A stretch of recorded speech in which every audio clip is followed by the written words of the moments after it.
Okay, so Jeremy's quite a great guy. If you don't correspond with him, you should. His address is on the slide. It's Jeremy Hammond, number 18729-424, FCI Manchester, P.O. Box 4000, Manchester, Kentucky 40962. He started programming in lower school and in high school led a walkout against the Iraq War. He also started a student newspaper to oppose the invasion. In 2004, he created the website Hack This Site to teach computer cracking skills. He was arrested a string of times for Antifa malaise and other activism. Eventually, he was sentenced to 2 years in federal prison after pleading guilty to breaking into the systems of Protest Warrior, a group that aggressively targeted anti-Iraq war activists. So he already had a prior before getting involved with Anonymous, a measure of his dedication to resistance. Writing this talk puzzled me a little about how to describe events covered in more detail elsewhere. Gabriella Coleman's book, Hacker, Hoaxer, Whistleblower, Spy, which is available down there if you want to buy a copy, is probably the best readily available source about how US-based Anonymous developed. My focus was on turning the documents Jeremy exfiltrated from Stratfor and gave to WikiLeaks into well-researched standalone news stories. For instance, I uncovered and explained that in 2010, the Special Ops Division of the Drug Enforcement Administration, technically a law enforcement agency, asked the White House for permission to assassinate El Chapo, whose whereabouts the agency knew on any given day. That's a newsworthy revelation without need for a computer hacker hero in the story. So Jeremy definitely enriched my work, and that particular article is at whowhatwhy.org if you're curious. So what I concluded for this talk was I'd like to read you a long excerpt from Jeremy's November 2013 sentencing statement. I witnessed him deliver the statement in court, and hearing it in person was very powerful. The statement also explains about the FBI entrapping him via the pseudonymous hacker Zabu. A sentencing statement like this one tears apart the consensus that we who have privilege or talents or other advantages have a right to not take or support direct action or otherwise help while so many suffer. They expose so many of us as either ignorant of the people suffering around us or as cowards complicit in the status quo. At the time of his statement, Jeremy was 28 and had already been to prison for political hacking once before. The usual impulse is to grovel and beg for lesser punishment, but that's not what we find here.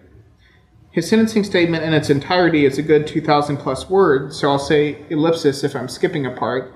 You can find it in full on Sparrow Media or elsewhere.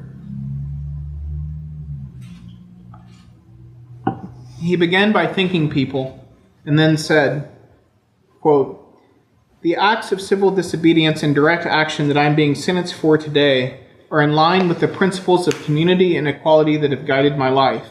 I hacked into dozens of high-profile corporations and government institutions, understanding very clearly that what I was doing was against the law, and that my actions could land me back in federal prison.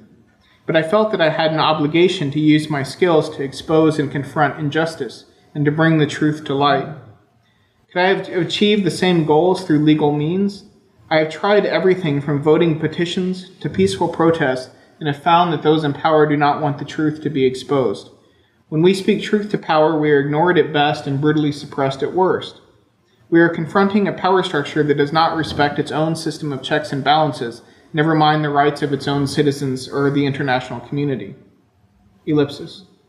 I have been arrested for numerous acts of civil disobedience on the streets of Chicago, but it wasn't until 2005 that I used my computer skills to break the law in political protest. Ellipsis. While in prison, I have seen for myself the ugly reality of how the criminal justice system destroys the lives of the millions of people held captive behind bars. The experience solidified my opposition to repressive forms of power and the importance of standing up for what you believe. When I was released, I was eager to continue my involvement in struggles for social change. I didn't want to go back to prison, so I focused on above-ground community organizing. But over time, I became frustrated with the limitations of peaceful protest, seeing it as reformist and ineffective. The Obama administration continued the wars in Iraq and Afghanistan, escalated the use of drones, and failed to close Guantanamo Bay. Around this time, I was following the work of groups like WikiLeaks and Anonymous. It was very inspiring to see the ideas of hacktivism, that's hacker plus activism, hacktivism, coming to fruition. I was particularly moved by the heroic actions of Chelsea Manning, who had exposed the atrocities committed by U.S. forces in Iraq and Afghanistan. She took an enormous personal risk to leak this information, believing that the public had a right to know and hoping that her disclosures would be a positive step to end their abuses. And it is heart-wrenching to hear about her cruel treatment in military lockup. I thought long and hard about choosing this path again. I had to ask myself, if Chelsea Manning fell into the abysmal nightmare of prison fighting for the truth, could I in good conscience do any less if I was able? I thought the best way to demonstrate solidarity was to continue the work of exposing and confronting corruption. I was drawn to Anonymous because I believe in autonomous, decentralized direct action. At the time, Anonymous was involved in operations in support of the Arab Spring uprisings, against censorship, and in defense of WikiLeaks. I had a lot to contribute, including technical skills, and how to better articulate ideas and goals. It was an exciting time, the birth of the digital dissent movement, where the definitions and capabilities of hacktivism were being shaped.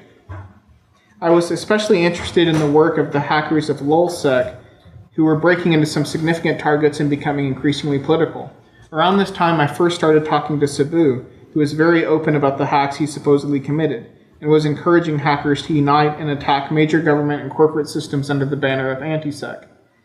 But very early in my involvement, the other LulzSec hackers were arrested, leaving me to break into systems and write press releases. Later, I would learn that Sabu had been the first one arrested, and that the entire time I was talking to him, he was an FBI informant. Anonymous was also involved in the early stages of Occupy Wall Street. I was regularly participating on the streets as part of Occupy Chicago and was very excited to see a worldwide mass movement against the injustices of capitalism and racism. In several short months, the occupations came to an end, closed by police crackdowns and mass arrest of protesters who were kicked out of their own public parks. The repression of Anonymous and the Occupy movement set the tone for anti-sec in the following months. The majority of our hacks against police targets were in retaliation for the arrests of our comrades. I targeted law enforcement systems because of the racism and inequality with which the criminal law is enforced. I targeted the manufacturers and distributors of military and police equipment who profit from weaponry used to advance U.S. political and economic interests abroad and to repress people at home. I targeted information security firms because they work in secret to protect government and corporate interests at the expense of individual rights, undermining and discrediting activists, journalists, and other truth seekers, and spreading disinformation. I had never even heard of Stratfor until Sabu brought it to my attention. Sabu was encouraging people to invade systems and helping to strategize and facilitate attacks. He even provided me with vulnerabilities of targets passed on by other hackers, so it came as a great surprise when I learned that Sabu had been working with the FBI the entire time. On December 4, 2011, Sabu was approached by another hacker who had already broken into Stratfor's credit card database. Sabu, under the watchful eye of his government handlers, then brought the hack to anti-sec by inviting this hacker to our private chat room, where he supplied download links to the full credit card database as well as the initial vulnerability access point to Stratfor's systems. I spent some time researching Stratfor and reviewing the information we were given, and decided that their activities and client base made them a deserving target. I did find it ironic that Stratfor's wealthy and powerful customer base had their credit cards used to donate to humanitarian organizations, but my main role in the attack was to retrieve Stratfor's private email spools, which is where all the dirty secrets are typically found. It took me more than a week to gain further access into Stratfor's internal systems, but I eventually broke into their mail server. There was so much information, we needed several servers of our own in order to transfer the emails. Sabu, who was involved with the operation at every step, offered a server, which was provided and monitored by the FBI. Over the next weeks, the emails were transferred, the credit cards were used for donations, and Stratfor's systems were defaced and destroyed. Why the FBI would introduce us to the hacker who found the initial vulnerability and allow this hack to continue remains a mystery. As a result of the Stratfor hack, some of the dangers of the unregulated private intelligence industry are now known. It has been revealed through WikiLeaks and other journalists around the world that Stratfor maintained a worldwide network of informants that they used to engage in intrusive and possibly illegal surveillance activities on behalf of large multinational corporations. End quote.